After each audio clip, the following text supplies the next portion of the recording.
جو ہوتا ہے زندہ ہونے لگ جاتا ہے.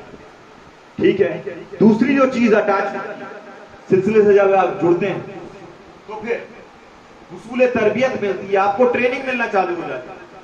زندہ کیسے رہنا ہے, شادی کیسے کرنی ہے, نماز کیسے پڑھنا ہے, بچوں کے ساتھ, والدین کے ساتھ کیسے ٹریٹمنٹ کرنا, تربیت دینا چالو ہو جاتا ہے مرشد. مرشد صرف ہاتھ پہ ہاتھ رہ کے گھر چلے جائیں مرشد, پھر آپ بھی بھول جائیں مرشد کون ہے, مرشد بھی بھول جائے کہ مرید کون ہے, اس سے کوئی فائدہ نہیں ہوا. تربیت کے لیے آپ جڑے تھے, تربیت آپ کو دوسری چیز ملے گی. تیسری چیز جو آپ کو عطا ہوتی ہے وہ مقام مشاہدہ ہے. مقام مشاہدہ کا مطلب یہ ہوتا ہے کہ اگر آپ گامزن رہے اس سارے سٹیپس میں, پردہ کھلنا چالو ہو جاتا ہے. اللہ تعالیٰ غیب کی چیزیں عطا کرتا ہے. جب برتن پیور ہونا لگے گا غیب کی چیزیں عطا ہوں گی. پھر جو چوتھی چیز عطا ہوتی ہے وہ مزید مقام مشاہدہ سے آگے ہے, وہ حقیقت اللہ رب العزت کی انکشاف ہونے لگتی, کھلنے لگ جاتا ہے. اب آ جائیے میں تھوڑا نقطہ آپ کو نصیحت کے طور پہ بیان کرتا ہوں. حصول برکات و اجلا. اب دیکھ لیں یہ جو چار چیز ہے, پہلا چیز برکت اور اجلا, نمبر 2 تربیت, نمبر 3 انکشاف, نمبر 4 پھر حقیقت. اس میں سے چار چیز اس وقت عطا ہوتی ہے جب پیر زندہ ہو آپ کے سامنے. اگر پیر وصال کر جائے تو صرف ایک کیٹیگری سے آپ کو برکت ملتی ہے, وہ صرف نمبر 1 ہے کہ آپ کو برکت ملتی رہے گی اگر وصال کر گیا. زندہ ہے تو چاروں کیٹیگریز ہے. تربیت کون دے گا, زندہ ہوں گے تب دیں گے نا. وہ بہت قلیل لوگ ہوتے ہیں جنہیں علم لدنی میں ٹریننگ ملتا ہے, بہت قلیل لوگ ہوتے ہیں, بہت قلیل, بہت 0.1%. میں نے اپنے لائف میں جو سنا ہے جن کو خواب میں آ کے ٹریننگ دی جا رہی ہے, خواب میں آ کے تربیت دی جا رہی ہے, جو حضور سیدی شیخ الاسلام خواب میں آ کر پڑھا رہے ہیں, جیسے حضور سیدی شیخ الاسلام کو امام سیوطی نے خواب میں پڑھایا تھا, آقا علیہ السلام امام بخاری کو پڑھا رہے ہیں کہ یہ حدیث صحیح نہیں ہے بیٹا, یہ نہیں لینا, دوسرا لینا. بہت قلیل لوگ ہوتے, چنندہ لوگ ہوتے. پتہ یہ چلا کہ ظاہری جو اگر پیر زندہ ہے آپ کو تربیت ملے گی. ہاں اب کتنے کے وصال کر کے تو کیا ہوگا, تو سلسلہ تو زندہ ہے نا, سلسلہ تو زندہ ہے نا. پھر سجادہ نشین ہے, پھر تربیت ہے, تحریک ہے, اس سے آپ کو ملتا رہے گا معاملہ. اب آ جائیے اصول برکات و اجلاء القلوب کے. قلوب جو ہیں, قلب جو ہے, ہارٹ جو ہے, باطنی ہارٹ, وہ زندہ کیسے ہوتا ہے, اس کو بیان کرنے کے لیے ہم سورہ کہف کی طرف آتے ہیں. اعوذ باللہ من الشیطان الرجیم, میں ٹرانسلیشن پڑھ رہا ہوں. جب وہ دونوں آگے بڑھے, اللہ رب العزت فرما رہے ہیں, کون, موسیٰ علیہ السلام اور ان کے مرید یحییٰ بن نون, عیسیٰ بن نون. جب موسیٰ اور عیسیٰ بن نون آگے بڑھے تو موسیٰ نے اپنے خادم سے کہا ہمارا کھانا ہمارے پاس لاؤ, بے شک ہم نے اپنے سفر میں بڑی مشقت کا سامنا کیا. خادم نے کہا کیا آپ نے دیکھا جب ہم نے پتھر کے پاس آرام کیا تھا تو میں وہاں مچھلی بھول گیا تھا, اور مجھے یہ کسی نے نہیں بلایا سوائے شیطان کے کہ میں آپ سے ان کا ذکر نہ کروں. اور اس مچھلی نے تو زندہ ہو کر دریا میں عجیب طریقے سے اپنا راستہ بنا لیا تھا. بھولی ہوئی مچھلی تھی, زندہ ہو گئی, زندہ ہو کے ڈائیو مارا پانی میں اور راستہ بن گیا اور وہ تیرتی ہوئی چلی گئی. موسیٰ نے کہا علیہ السلام یہی وہ مقام ہے ہم جسے تلاش کر رہے ہیں, بس دونوں اپنے قدموں کے نشانات پر وہی راستہ تلاش کرتے ہوئے اسی مقام پر واپس لوٹ آئے. اب موسیٰ علیہ السلام جو راہ میں نکلے تھے, مرشد کی راہ میں نکلے تھے, ٹریننگ کی راہ میں نکلے تھے, رائٹ, وہ راہ بھول گئے, شیطان نے بھلا دیا. پھر انہوں نے کھانا مانگا, مچھلی بھونی ہوئی, مسالہ وسالہ ڈال کے بھون لیا, مچھلی کو بھون لیا, لے کے سفر میں چلے تھے.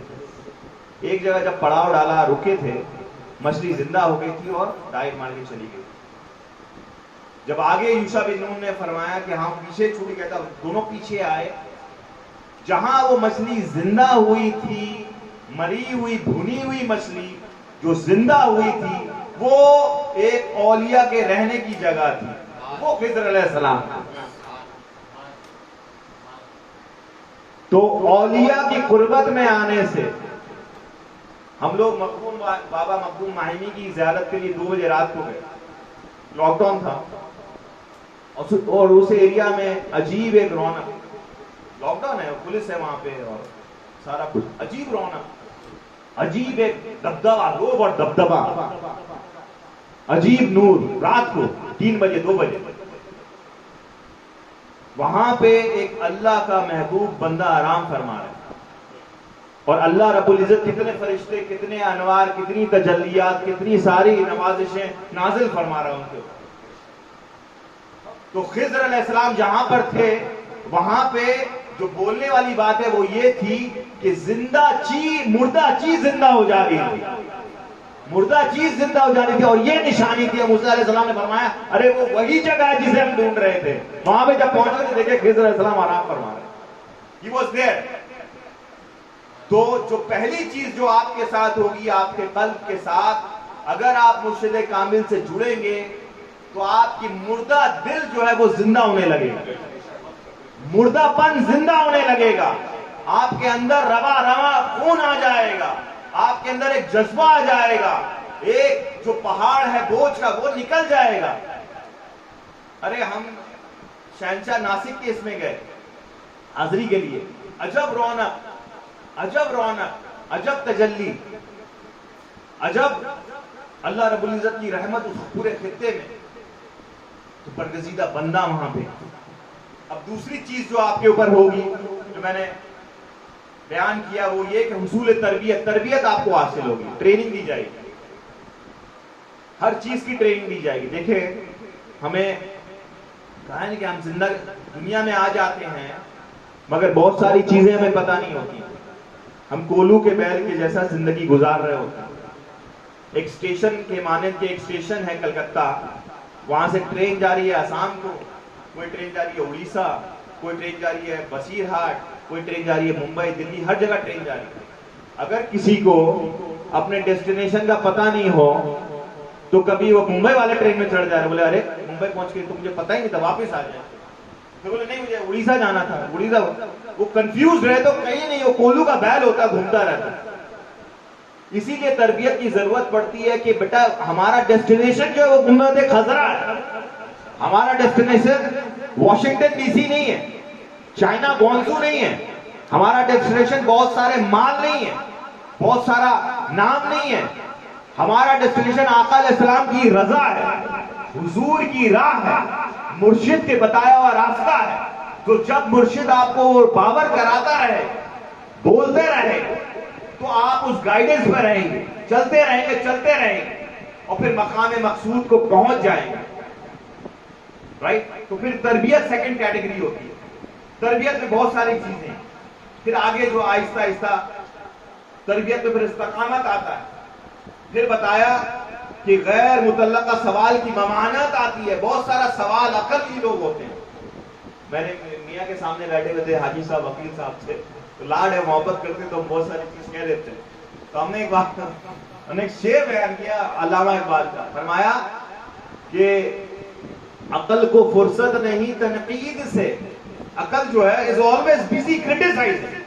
سید صاحب کہتے تھے ولی کا جو کہ بیوی آئی باہر دیکھی کوئی اڑ رہا ہے, گھر پہ آئی اپنے ہسبینڈ سے بولی کہ وہ دیکھے نا اڑ رہا ہے کوئی اوپر. اچھا اچھا ہاں وہ تو میں ہی تھا, میں ہی اڑ رہا ہوں. بیچارہ سوچے کہ بیوی سے عزت مل جائے گی. بولے کہ اچھا اسی لیے آپ تھیڑا اڑ رہے تھے لگتا ہے. تو عقل کو فرصت نہیں تنقید سے, عشق پر عمل کی بنیاد رکھ, عشق میں رکھ.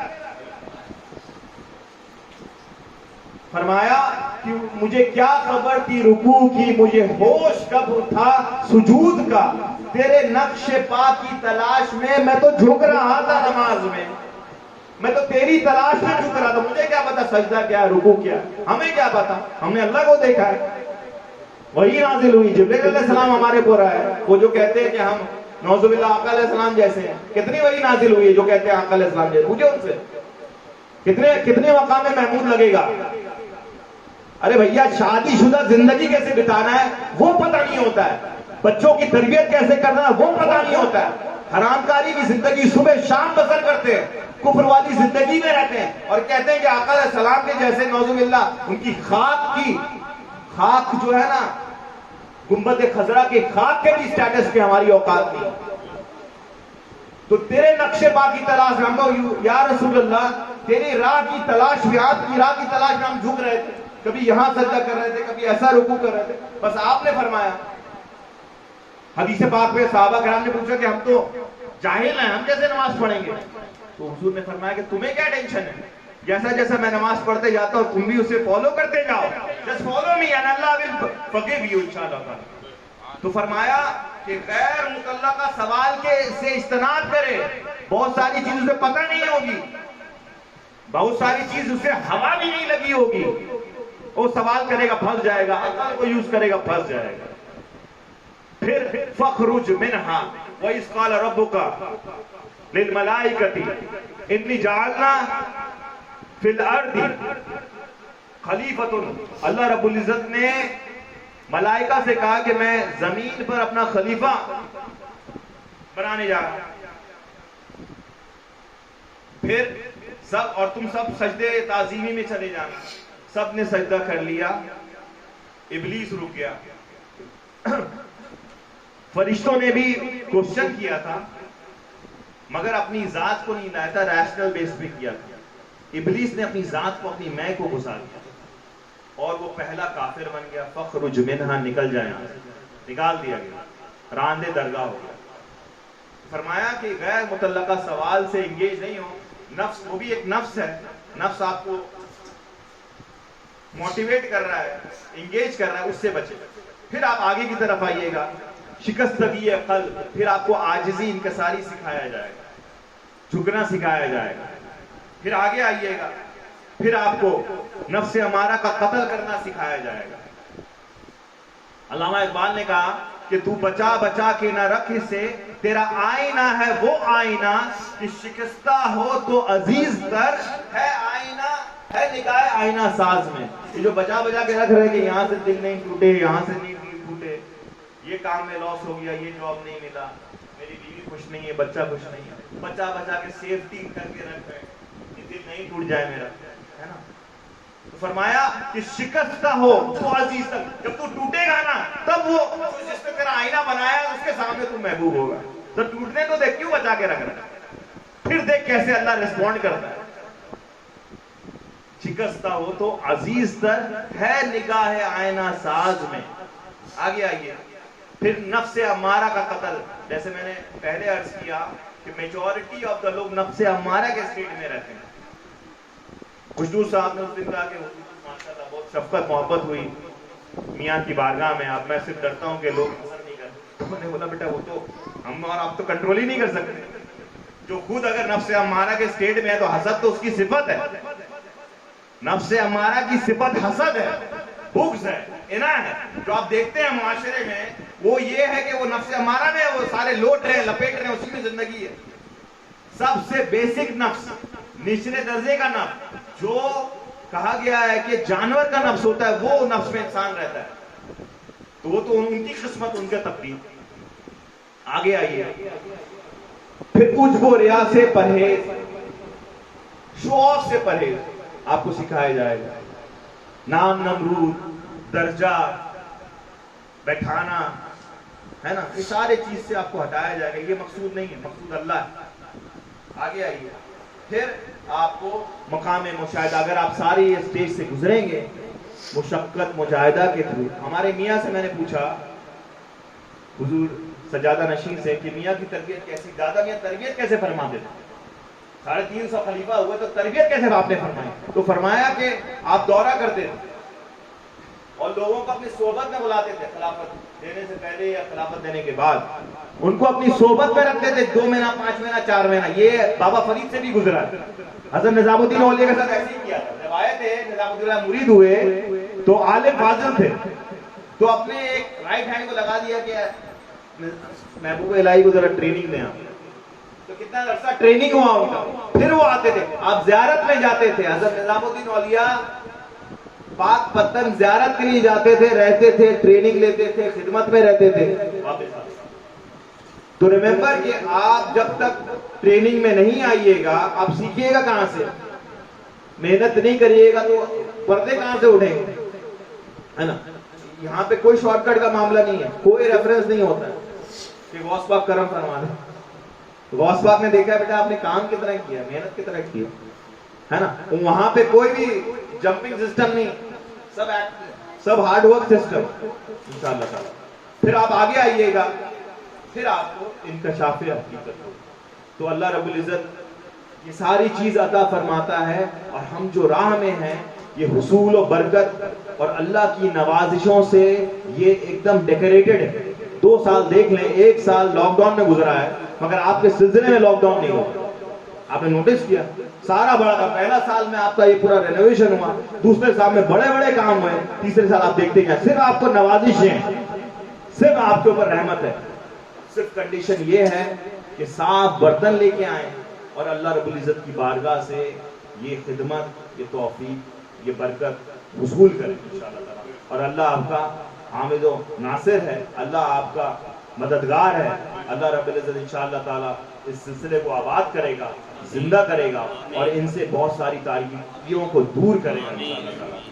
آمین بجاہ سید المرسلین وما علینا الا البلاغ، والسلام علیکم۔